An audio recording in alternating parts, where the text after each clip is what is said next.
বাংলার হাজার হাজার শিক্ষিত এবং কর্মহীন বেকার যুবক যুবতীদের জন্য এই মুহূর্তের সবচেয়ে বড় খবর। আপনি কি প্রতি মাসে ৩,০০০ টাকা সরাসরি নিজের ব্যাংক অ্যাকাউন্টে পাওয়ার জন্য যুবশক্তি ভরসা কার্ড বা যুবশক্তি প্রকল্পের অপেক্ষা করছেন? তাহলে আজকের এই ভিডিওটি আপনার জন্য অত্যন্ত গুরুত্বপূর্ণ হতে চলেছে। বর্তমানে এই প্রকল্প নিয়ে চারিদিকে জোর চর্চা শুরু হয়েছে। অনেকেই জানতে চাইছেন কবে থেকে এই প্রকল্পের টাকা দেওয়া শুরু হবে, কারা এই টাকা পাবেন, আর সবচেয়ে বড় প্রশ্ন, যারা আগে যুবশ্রী বা যুবসাথী প্রকল্পে আবেদন করেছিলেন তাদের কি আবার নতুন করে ফর্ম ফিল আপ করতে হবে? আজ সমস্ত আসল তথ্য আপনাদের সামনে একদম পরিষ্কার করে দেব। রাজ্যে রাজনৈতিক পরিবর্তনের পর নির্বাচনের প্রতিশ্রুতি অনুযায়ী এই যুবশক্তি ভরসা কার্ড প্রকল্প নিয়ে বড়সড় প্রশাসনিক তৎপরতা শুরু হয়েছে। এই জুন মাসেই নতুন করে আবেদন প্রক্রিয়া এবং পোর্টাল সম্পূর্ণভাবে সক্রিয় করার প্রস্তুতি চলছে। আর সবচেয়ে খুশির খবর হলো এই চলতি জুনেই যদি আপনি আপনার আবেদনটি সফলভাবে জমা করতে পারেন, তবে সমস্ত ভেরিফিকেশন প্রক্রিয়া সম্পন্ন হয়ে আগামী জুলাই মাস অর্থাৎ সামনের মাস থেকেই আপনার ব্যাংক অ্যাকাউন্টে ৩,০০০ টাকা করে ঢুকতে শুরু করবে। টাকা সরাসরি পাঠানো হবে ডিবিটি বা ডিরেক্ট বেনিফিট ট্রান্সফারের মাধ্যমে। তবে সরকারের নিয়ম অনুযায়ী সবাই কিন্তু এই প্রকল্পের সুবিধা পাবেন না।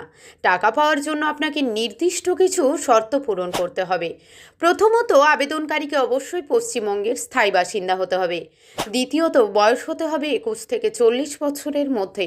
তৃতীয়ত, প্রার্থীকে সম্পূর্ণ বেকার বা কর্মহীন হতে হবে, অর্থাৎ কোনো সরকারি বা বেসরকারি স্থায়ী কর্মসংস্থানের সাথে যুক্ত থাকা যাবে না। চতুর্থত, শিক্ষাগত যোগ্যতা ন্যূনতম মাধ্যমিক পাস হতে হবে। অনেকে ভাবছেন আগে রাজ্য সরকারের যে যুবশ্রী বা যুবসাথী প্রকল্প ছিল, যেখানে মাসে ১৫০০ টাকা দেওয়া হতো, সেই তালিকায় নাম থাকলেই বুঝি এবার সরাসরি ৩,০০০ টাকা ঢুকে যাবে। স্বচ্ছতা বজায় রাখতে এবং সঠিক বেকার যুবকদের কাছে সুবিধা পৌঁছে দিতে সরকারকে একটি সম্পূর্ণ নতুন ডেটাবেস তৈরি করতে হচ্ছে। তাই আপনার নাম আগে এমপ্লয়মেন্ট ব্যাংক বা যুবসাথী পোর্টালে থাকলেও এই ৩,০০০ টাকার যুবশক্তি ভরসা কার্ডের সুবিধা পেতে আপনাকে নতুন করে ফ্রেশ অনলাইন আবেদন জানাতেই হবে। পুরনো অ্যাকাউন্টে সরাসরি এই টাকা ট্রান্সফার করা হবে না। এখানে আবেদন করতে হলে আপনাকে শিক্ষাগত যোগ্যতার প্রমাণপত্র, আধার ও ভোটার কার্ড, রঙিন ছবি, পঞ্চায়েতের আসল ইনকাম সার্টিফিকেট এবং আধার লিঙ্কড ও ডিবিটি চালু থাকা সচল ব্যাংক অ্যাকাউন্ট দরকার হবে।